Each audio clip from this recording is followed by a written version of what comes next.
पांच पहर कर्म किया, तीन पहर सोए, एको घड़ी ना हरि भजे, तो मुक्ति कहाँ से होए। जय श्री हरि। विष्णु भगवान की जय। आप सभी का मेरे YouTube चैनल भक्ति सागर में पुनः स्वागत है। हम अपने चैनल पर पूरे आषाढ़ मास में प्रतिदिन के महात्म्य डालकर भगवान श्री हरि के चरणों को नमन करेंगे। आप सभी इस श्रृंखला में हमारे साथ रहें। आषाढ़ मास में भगवान विष्णु की भक्ति से ऐसे ही निरंतर जुड़े रहने के लिए कृपया चैनल को सब्सक्राइब अवश्य कर लें। वीडियो यदि पसंद आए तो लाइक एंड शेयर भी किया करें। पुनः भगवान विष्णु का मन में स्मरण करते हुए व भगवान श्री हरि व माँ लक्ष्मी के चरणों में वंदन करते हुए शुरू करते हैं आज का अपना वीडियो। आज हम भगवान जगन्नाथ मंदिर के उन रहस्यों के बारे में जानेंगे जो काफ़ी चमत्कारी हैं और भगवान के साक्षात पृथ्वी पर होने का सबूत देते हैं। जब भी भगवान जगन्नाथ मंदिर की सफाई होती है तो ये सोने से बनी हुई झाड़ू से होती है। भगवान जगन्नाथ को कलयुग का भगवान भी माना जाता है। उड़ीसा के पुरी में भगवान जगन्नाथ जी अपनी बहन सुभद्रा और भाई बलराम के साथ विराजमान हैं। भगवान जगन्नाथ से जुड़े हुए बहुत से ऐसे भी रहस्य हैं जिसका आज तक कोई पता नहीं कर सका।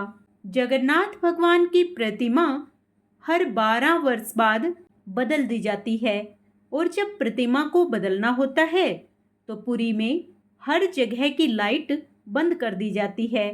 मंदिर में चारों तरफ CRPF सेना लगा दी जाती है ताकि कोई भी व्यक्ति मंदिर में ना घुस सके। मंदिर में भी पूरी तरह से अंधेरा रहता है और पुजारी की आंखों पर भी एक पट्टी बांध दी जाती है और पुजारी अपने दोनों हाथों में दस्ताने पहनकर पुरानी मूर्ति में से एक ब्रह्म पदार्थ निकालकर नई मूर्ति में डालता है। ये पदार्थ क्या है आज तक कोई पता नहीं लगा सका और हजारों वर्षों से एक मूर्ति से दूसरी मूर्ति परिवर्तित करते रहते हैं। यह एक ऐसा अलौकिक पदार्थ है जिसको छूने पर इंसान का पूरा शरीर भस्म हो जाता है। माना जाता है कि इसका संबंध भगवान श्री कृष्ण से है। जब जगन्नाथ भगवान की प्रतिमा बदली जाती है तो उसके साथ साथ मंदिर के हर प्रतिमा को बदल दिया जाता है। प्रतिमा तभी बदली जाती है जब आषाढ़ के 2 महीने आते हैं। वैसे ऐसा 12 से 14 सालों में एक बार होता है। जब ऐसा होता है तो इसे नवकलेवर कहते हैं, लेकिन आज तक कोई भी पुजारी यह नहीं बता पाया कि वो पदार्थ क्या है जिसे एक मूर्ति से दूसरी मूर्ति में डाला जाता है। जिन पुजारियों ने उस पदार्थ को हाथ लगाया है उनका कहना है कि यह खरगोश की तरह उछलता रहता है और आज भी हर साल जगन्नाथ यात्रा के पहले वहां का राजा स्वयं अपने हाथों से झाड़ू लगाता है। और इस मंदिर की एक खास बात यह भी है कि जैसे ही हम मंदिर के सिंह द्वार से पहला कदम अंदर रखते हैं तो समुद्र की लहरों की आवाजें सुनाई देनी बंद हो जाती हैं, जबकि जैसे ही मंदिर से एक कदम बाहर रखेंगे समुद्र की लहरों की आवाजें तेजी से कानों में सुनाई देने लगती हैं। अक्सर मंदिरों के ऊपर पक्षी बैठे हुए दिखाई देते हैं, परंतु जगन्नाथ मंदिर के ऊपर से कोई भी पक्षी गुजरता हुआ दिखाई नहीं देता और मंदिर पर लगा हुआ झंडा हमेशा हवा के विपरीत दिशा में लहराता है और पूरे दिन किसी भी समय भगवान जगन्नाथ मंदिर के मुख्य शिखर की परछाई नहीं बनती है। मंदिर के लगभग 45 मंजिल ऊपर लगे झंडे को प्रतिदिन बदला जाता है, क्योंकि ऐसा माना जाता है कि अगर एक दिन भी यह नहीं बदला गया तो मंदिर पूरे 18 सालों के लिए बंद हो जाएगा। और मंदिर के शिखर पर एक सुदर्शन चक्र लगा हुआ है जिसको हर दिशा से देखने पर उसका मुख आपकी तरफ ही दिखेगा। मंदिर में जब प्रसाद बनता है तो उसको पकाने के लिए एक के ऊपर एक बर्तन रखा जाता है और नीचे लकड़ी की आग जलाई जाती है और सबसे ऊपर रखे बर्तन का प्रसाद सबसे पहले पकता है।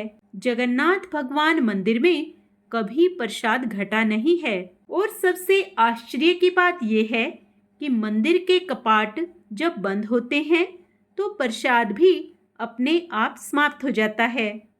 ये हैं भगवान जगन्नाथ मंदिर के चमत्कारी रहस्य। जय जगन्नाथ, जय श्री हरि।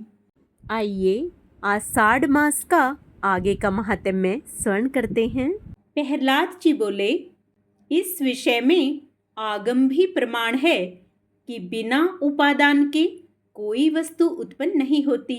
पुनर्जन्म प्राप्त करने वाली गर्भवास आदि जितनी अवस्थाएं हैं उन सबको दुह स्वरूप ही जानो। मनुष्य मूर्खतावश अक्षुधा, तृष्णा और शीत आदि की शांति को सुख मानते हैं, परंतु वास्तव में तो वे दुख मात्र ही हैं।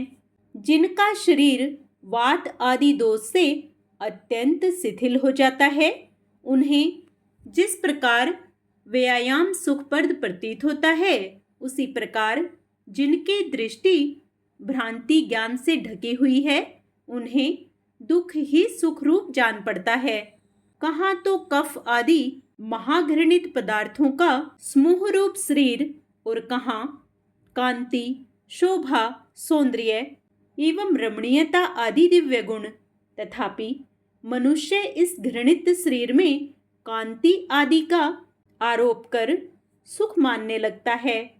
यदि किसी मूढ़ पुरुष की मांस, रुधिर, पित्त, विष्ठा, मूत्र, स्नायु, मज्जा और अस्थियों के समूहरूप इस शरीर में प्रीति हो सकती है तो उसे नरक भी प्रिय लग सकता है। अग्नि, जल और भात, शीत, तृषा और अक्षुधा के कारण ही सुखकारी होते हैं और इनके प्रतियोगी जल आदि भी अपने से भिन्न अग्नि आदि के कारण ही सुख के हेतु होते हैं। हे दैत्य कुमारों, विषयों का जितना जितना संग्रह किया जाता है, उतना उतना ही वे मनुष्य के चित्त में दुख बढ़ाते हैं। जीव अपने मन को प्रिय लगने वाले जितने ही संबंधों को बढ़ाता जाता है, उतने ही उसके हृदय में शोक रूपी कांटे स्थिर होते जाते हैं। घर में जो कुछ धन धान्यादि होते हैं, मनुष्य के जहाँ तहाँ प्रदेश में रहने पर भी वे पदार्थ उसके चित्त में बने रहते हैं और उनके नाश और दाह आदि की सामग्री भी उसी में मौजूद रहती है। अर्थात घर में स्थित पदार्थों के सुरक्षित रहने पर भी मन स्थिति पदार्थों के नाश आदि की भावना से पदार्थ नाश का दुख प्राप्त हो जाता है। इस प्रकार जीते जी तो यहाँ महान दुख होता ही है, मरने पर भी यम यातनाओं का और गर्भ प्रवेश का उग्र कष्ट भोगना पड़ता है। यदि तुम्हें गर्भवास में लेस मात्र भी सुख का अनुमान होता है तो कहो, सारा संसार इसी प्रकार अत्यंत दुखमय है। इसलिए दुखों के परम आश्रय इस संसार समुद्र में एकमात्र विष्णु भगवान ही आप लोगों की परम गति हैं। यह मैं सर्वथा सत्य कहता हूँ। ऐसा मत समझो कि हम तो अभी बालक हैं, क्योंकि जरा, यौवन और जन्म ये सभी अवस्थाएं तो देह के ही धर्म हैं। शरीर का अधिष्ठाता आत्मा तो नित्य है, उसमें यह कोई धर्म नहीं है। जो मनुष्य ऐसी दुराशाओं से विक्षिप्त चित्त रहता है कि अभी मैं बालक हूँ, इसलिए इच्छानुसार खेल कूद लूं, युवावस्था प्राप्त होने पर कल्याण साधन का यत्न करूंगा, फिर युवा होने पर कहता है कि अभी तो मैं युवा हूँ, बुढ़ापे में आत्म कल्याण कर लूंगा, और वृद्ध होने पर सोचता है कि अब मैं बूढ़ा हो गया। अब तो मेरी इंद्रियां अपने कर्मों में प्रवृत्त ही नहीं होती। शरीर के स्थिर हो जाने पर अब मैं क्या कर सकता हूँ? सामर्थ्य रहते तो मैंने कुछ किया ही नहीं। वह अपने कल्याण पथ पर कभी अग्रसर नहीं होता, केवल भोग तृष्णा में ही व्याकुल रहता है। मूर्ख लोग अपनी बाल्यावस्था में खेल कूद में लगे रहते हैं, युवावस्था में विषयों में फंस जाते हैं और बुढ़ापा आने पर उसे असमर्थता के कारण व्यर्थ ही काटते हैं। इसलिए विवेकी पुरुष को चाहिए देह की बाल्य, यौवन और वृद्ध आदि अवस्थाओं की अपेक्षा न करके बाल्यावस्था में ही अपने कल्याण का यत्न करे। मैंने तुम लोगों से जो कुछ कहा है उसे यदि तुम मिथ्या नहीं समझते तो मेरी प्रसन्नता के लिए ही बंधन को छुड़ाने वाले श्री विष्णु भगवान का स्मरण करो। उनका स्मरण करने से परिश्रम भी क्या है, और स्मरण मात्र से ही वे अति शुभ फल देते हैं तथा रात दिन उन्हीं का स्मरण करने वालों का पाप भी नष्ट हो जाता है। उन सर्वभूतस्थ प्रभु में तुम्हारी बुद्धि अहरनिश लगी रहे और उनमें निरंतर तुम्हारा प्रेम बढ़े। इस प्रकार तुम्हारे समस्त कलेश दूर हो जाएंगे। जबकि यह सभी संसार ताप त्रय से दग्ध हो रहा है, तो इन बेचारे सोचनीय जीवों से कौन बुद्धिमान द्वेष करेगा?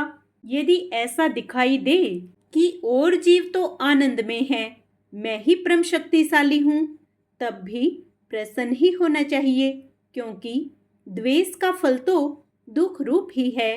यदि कोई प्राणी वैर भाव से द्वेष भी करे तो विचारवानों के लिए तो ये महामोह से व्याप्त है। इस प्रकार अत्यंत सोचनीय ही है। हे दैत्यगण, ये मैंने भिन्न भिन्न दृष्टि वालों के विकल्प भिन्न भिन्न उपाय कहे। अब उनका समन्वय पूर्वक संक्षिप्त विचार सुनो। यह संपूर्ण जगत सर्वभूत में भगवान विष्णु का विस्तार है, अतः विलक्षण पुरुषों को इसे आत्मा के समान अभेद रूप से देखना चाहिए। इसलिए दैत्य भाव को छोड़कर हम और तुम ऐसा यत्न करें जिससे शांति लाभ कर सकें।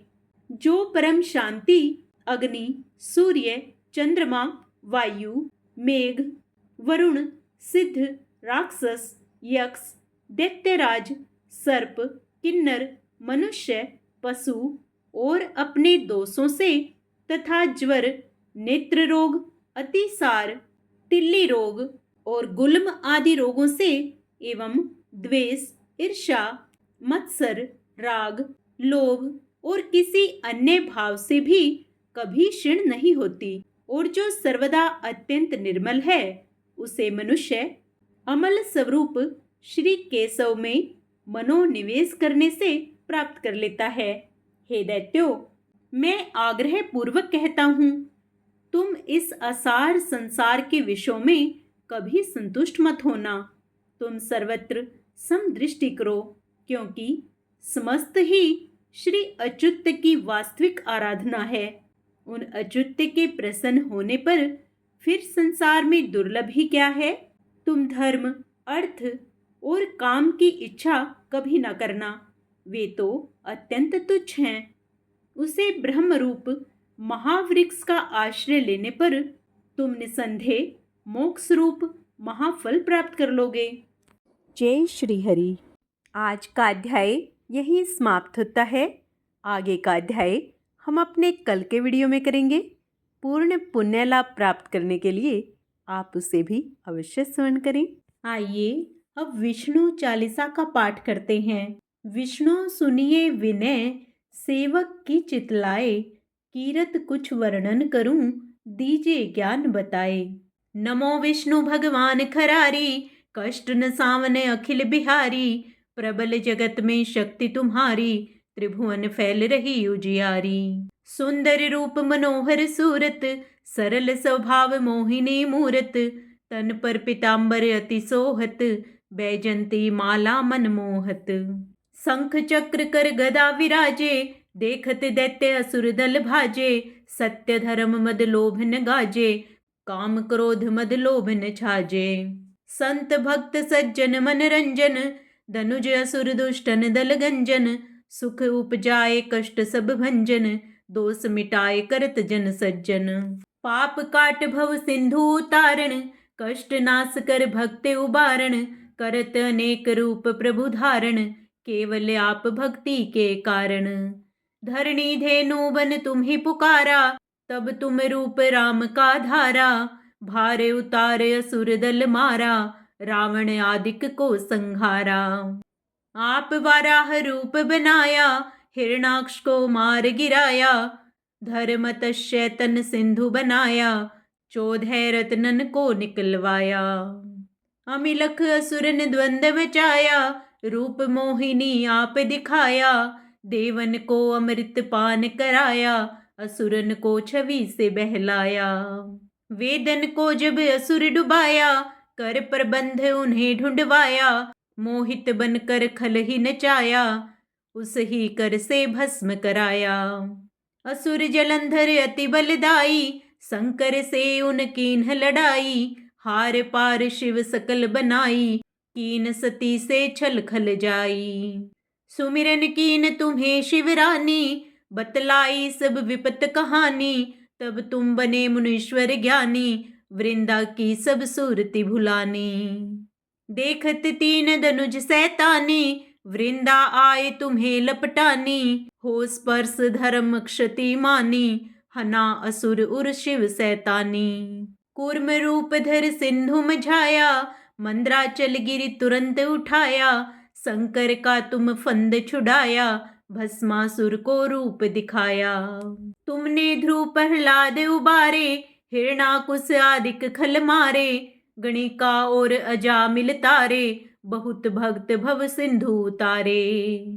हरहु सकल संताप हमारे, कृपा करहु हरि सिरजनहारे, देखहूँ मैं निज दर्श तुम्हारे, दीन बंधु भक्तन हितकारे। चाहता आपका सेवक दर्शन, करहु दया अपनी मधुसूदन, जानो नहीं योग्य जब पूजन, होए यज्ञ स्तुति अनुमोदन। सील दया संतोष सुलक्षण, विदित नहीं व्रत बोध विलक्षण, करहूँ आप किस विधि पूजन, कुमति विलोक होत दुख भीषण। करहूँ प्रणाम कौन विधि सुमिरन, कौन भांति मैं करहूँ समर्पण, सुर मुनि करत सदा सेवकाई, हर्षित रहत परम गति पाई।